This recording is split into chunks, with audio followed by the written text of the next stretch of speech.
The wind howled through the empty park, whipping up flurries of snow that clung to the thin blanket wrapped around a boy's frail body. Gabriel, 6, was nestled in the arms of his grandfather, Samuel, a man of 70 with deep lines etched into his face and silver hair barely covered by a worn beanie. Samuel adjusted the blanket around Gabriel, his rough hands trembling as they grazed the boy's burning forehead. Gabriel opened his glassy eyes, whispering, "Grandpa, find a warm house for us." The words struck Samuel like a dagger. He pressed the boy closer to his chest, shielding him from the relentless cold. Gabriel's fever had started earlier that evening, but now it burned hotter, stealing the little energy the boy had left. Samuel looked around the park, the dim streetlights casting long shadows over the empty benches and snow-covered paths. The city seemed indifferent to their suffering, the warm glow from nearby houses taunting him. With desperation coursing through him, Samuel stood, carrying Gabriel against his chest. His breath formed clouds in the frigid air as he moved as quickly as his aching legs allowed.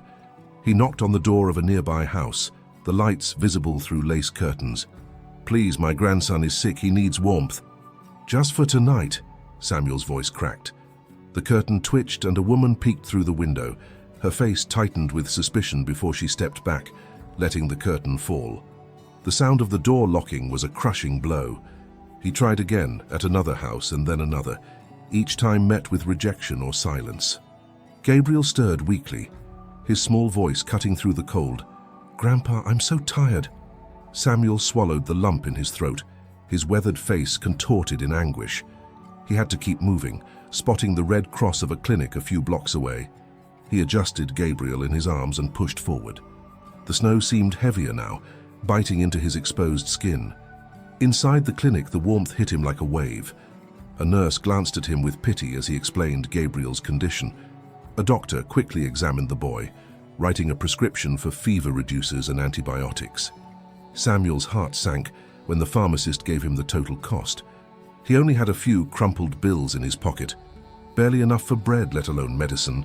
Holding the prescription tightly, he stepped back into the cold night, the snow crunching beneath his boots. As he walked aimlessly, his eyes fell on the golden pocket watch in his coat. It was a relic from his father, a symbol of love and legacy. Samuel's fingers brushed over the intricate engravings as memories flooded back, his father handing him the watch with a smile, saying, "Take care of your family." He clenched the watch in his fist, feeling the weight of his decision. Gabriel's life was worth more than sentiment. Nearby, a stray dog with matted fur watched them from the shadows. It followed closely, its dark eyes reflecting the dim streetlights. Gabriel's weak smile appeared as he noticed the animal. "He's following us, Grandpa." Samuel didn't respond. His focus was set on the glowing pawnshop sign ahead. He hesitated before pushing open the door, the bell jingling softly. The bell above the door jingled as Samuel stepped into the shop. The warmth inside was a stark contrast to the cold outside, but it did little to comfort him. The pawnbroker, a man in his 50s with a sharp gaze, looked up from his counter. "Evening," the man said, his voice gruff but curious, as he noticed the desperation on Samuel's face. Samuel placed the watch on the counter, his hands trembling. "How much can you give me for this?" he asked, his voice cracking under the weight of his words. The pawnbroker inspected the watch with a practiced eye. "It's old but well-maintained," he muttered. $50. Samuel's heart sank. $50 felt like an insult to the memories tied to the watch, but he had no choice. "Fine," he said quietly, his pride crumbling with each syllable. The pawnbroker handed over the money, and Samuel left the shop, the weight of his sacrifice pressing heavily on his chest. Outside, the snow had stopped, leaving a serene silence in its wake. Samuel looked at the crumpled bills in his hand, whispering to himself, "This is for Gabriel." He hurried to the pharmacy, where he purchased the medicine and a small bottle of water. The pharmacist, noticing the urgency in Samuel's demeanor, added a pack of tissues to the bag with a small smile. "Good luck," she said, her tone soft and genuine. Samuel returned to Gabriel, who was resting against the wall of a closed bakery, his small face pale but peaceful. The stray dog, which had been following them, was now curled at Gabriel's feet, offering what little warmth it could. "Here, Gabriel," Samuel said, kneeling beside him. He measured the medicine carefully and helped the boy take it. Gabriel's lips curled into a faint smile as he murmured, "Thank you, Grandpa." The dog wagged its tail as if sensing the change in Gabriel's condition. Samuel stroked its matted fur, his voice low but warm. "You've been loyal, haven't you? I guess we're all sticking together tonight." With Gabriel's fever beginning to break, Samuel decided to find a safer place for the night. The glow of a motel sign across the street caught his attention. Clutching the remaining money tightly, he carried Gabriel inside. The receptionist, an older woman with kind eyes, glanced at the boy and nodded sympathetically. "Room 3, at the end of the hall," she said, handing him a key. In the small, dimly lit room, Samuel tucked Gabriel into the bed and draped his coat over him. The dog curled up on the floor nearby. Exhausted, Samuel sat on the edge of the bed, his body weary but his heart filled with cautious hope. He whispered, "Tomorrow will be better, Gabriel. I promise." The morning light filtered weakly through the thin curtains of the motel room, illuminating Samuel's tired face.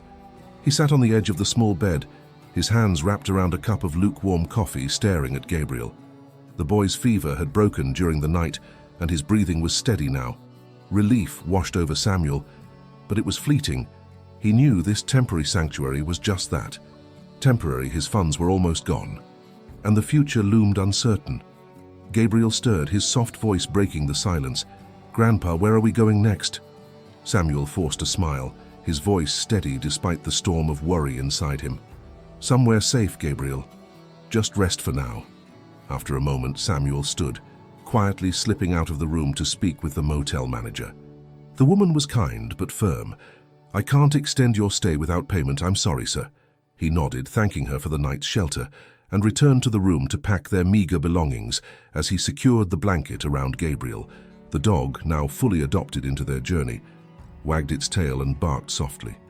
As if sensing their plight, Samuel stepped onto the snowy street, carrying Gabriel and leading the dog with a makeshift leash. The chill bit into his face, but he pressed on, his eyes scanning for any sign of opportunity. The streets were waking up, vendors setting up stalls, and the distant chatter of morning routines filling the air. Samuel approached a fruit vendor, an older man with a weathered face asking for work in exchange for food. The vendor, Martin, paused, looking at Samuel and Gabriel with a mix of pity and suspicion. "I can't pay much, but you can help me unload these crates." Samuel set Gabriel down on a nearby bench, wrapping him tightly in the blanket before getting to work. His hands, though strong, trembled from the cold and fatigue as he lifted heavy crates. Gabriel watched quietly, stroking the dog's fur. After what felt like hours, Martin handed Samuel a small bag of fruit and a few dollars. "It's not much," Martin said, his voice gruff but genuine. "But I've been where you are, stay strong." Samuel nodded, a lump forming in his throat as he whispered his thanks. The bag of fruit seemed like a feast as he shared it with Gabriel and the dog, their first proper meal in days. As they sat on the bench, a man in a dark coat approached, his eyes scanning Samuel and Gabriel carefully. The man introduced himself as James, explaining that he had overheard their conversation with Martin and wanted to help. "Why?" Samuel asked, his voice guarded but curious. James shrugged. "Because someone helped me once when I needed it most. Let me pay it forward." James handed Samuel a card with his address. "Meet me here tomorrow morning. I can't promise much, but I'll try to help you find work or a better place to stay." Samuel hesitated, but accepted the card, feeling a flicker of hope. For the first time in days, he allowed himself to believe that things might turn around. That evening they found a small, abandoned warehouse to take shelter in, the dog curling up protectively around Gabriel. Samuel leaned against the wall, the card clutched in his hand. He stared at the ceiling, whispering, "I don't know what tomorrow will bring, but we'll face it together, Gabriel." The next morning, the cold air clung to Samuel's lungs as he made his way to the address James had given him. Gabriel was wrapped tightly in a blanket, perched on Samuel's hip, his small arms draped around his grandfather's neck. Buddy, the loyal dog, trotted alongside them, occasionally looking up at Gabriel as if to check on him. When Samuel reached the location, he paused, unsure of what to expect. The building was modest. A small repair shop with a faded sign above the door. The warmth of the sunlight did little to ease the tension in his chest. With a deep breath, he stepped inside. James was waiting, his coat draped over a chair and a cup of coffee in his hand. His demeanor was calm, but his eyes lit up when he saw Samuel enter. "You made it," he said, gesturing to a pair of chairs. "Please sit." Samuel hesitated, but eventually sat down, carefully settling Gabriel on his lap. Buddy sat obediently by their feet, his tail wagging faintly. James leaned forward, his tone straightforward yet kind. "I don't know your full story, Samuel, but I can tell you've been through a lot. You're not the first person to walk through these doors looking for a chance. And I'll be honest, it won't be easy." Samuel nodded silently, his grip tightening around Gabriel's small frame. He didn't need easy, he just needed possible. "I can offer you a few odd jobs here at the shop," James continued. "It's not much, but it'll put food on the table and give you a place to start. We'll figure something out for the boy too. He needs to rest and recover." Samuel's throat tightened, and for a moment, he couldn't speak. Finally, he whispered, "Thank you. I'll do whatever it takes." The rest of the day was spent cleaning and organizing the shop. Samuel worked tirelessly, his old hands steady as they sorted through tools and swept the dusty floor. Gabriel stayed nearby, his laughter faint but genuine as he played with Buddy. James occasionally glanced their way, his expression unreadable, as though wrestling with his own memories. By evening, James approached Samuel again, holding a small envelope. "It's not much, but it's a start," he said, handing it to him. Inside was enough money for a warm meal and perhaps another night at the motel. Samuel accepted it with a quiet, "Thank you," his voice steady despite the emotions threatening to overwhelm him. Before they left, James knelt to Gabriel's level, a soft smile on his face. "You're a brave little guy," he said, ruffling the boy's hair. Gabriel grinned shyly, his hand tightening around Samuel's coat as they walked back toward the motel. The weight on Samuel's shoulders felt lighter for the first time in days. He used part of the money to buy a modest meal, a warm stew that made Gabriel's cheeks flush with color as he ate. Buddy licked the bowl clean, his tail wagging furiously. That night, as Gabriel slept soundly in the motel bed and Buddy snored softly on the floor, Samuel sat by the window staring out at the snowy streets. He clutched the small envelope James had given him, not for the money inside, but for what it represented, a spark of hope in their darkest days. "I'll make this work," Samuel whispered to himself. For Gabriel. Samuel woke up to the sound of faint tapping on the motel window. The sun had barely risen, its pale light struggling to pierce through the thick curtain of snowflakes outside. Gabriel was still asleep, his small frame wrapped tightly in the blanket. Buddy lay at the foot of the bed, his ears twitching as he listened to the quiet rhythm of the falling snow. Samuel stretched his aching back and rubbed his eyes. The events of the past few days felt like a blur, yet every step forward, no matter how small, filled him with a fragile hope. He gently tucked the blanket around Gabriel before stepping into the cold morning air with Buddy at his side. His destination, James's repair shop. The shop was already bustling when Samuel arrived. James greeted him with a nod, handing him a broom without a word. Samuel got to work, sweeping the floor and organizing the shelves, his movements steady despite his fatigue. He noticed James watching him from time to time, as though gauging his resilience midway through the day as Samuel wiped his hands on a rag. James approached him with an envelope. "This came for you," James said, his voice unreadable. Samuel took it hesitantly, his fingers trembling as he broke the seal. Inside was a letter, neatly written, bearing news that made his knees weaken. Samuel leaned against the counter for support, his breath catching as he read the words again to make sure he hadn't misunderstood. His daughter, Maria, had left behind a life insurance policy, one that named Gabriel as the sole beneficiary. The payout, though not extravagant, was more than enough to lift them out of their current struggles. Samuel felt a wave of emotion crash over him. Relief, sorrow, and gratitude all at once. James placed a steady hand on Samuel's shoulder. "Looks like life is finally giving you a break." Tears brimmed in Samuel's eyes, but he quickly wiped them away. "I can't believe she thought of this, even after everything." James smiled faintly. "She must have known how much Gabriel meant to you." Samuel folded the letter carefully and slipped it back into the envelope. "Thank you," he said, his voice barely above a whisper. That evening, Samuel sat on the motel bed with Gabriel beside him.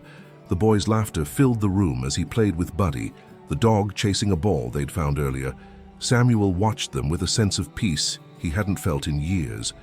"We're going to have a home soon, Gabriel," Samuel said softly, his voice steady. A real home. Gabriel looked up, his eyes bright with curiosity. Really, Grandpa? Samuel nodded, pulling him into a gentle hug. Your mama made sure of it. The next morning, Samuel went to the bank to finalize the paperwork. The process felt surreal, as though it were happening to someone else. When it was done, he walked out into the crisp winter air, the weight on his shoulders replaced by a new sense of purpose. Over the next few days, with James's help, Samuel found a modest but cozy house on the edge of town.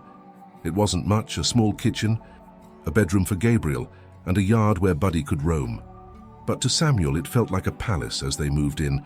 Samuel stood by the doorway, watching Gabriel and Buddy run around the snow-covered yard. The boys' laughter echoed in the cold air, warming Samuel's heart. He thought of Maria silently thanking her for the gift she'd left behind. Samuel whispered to himself, "We made it.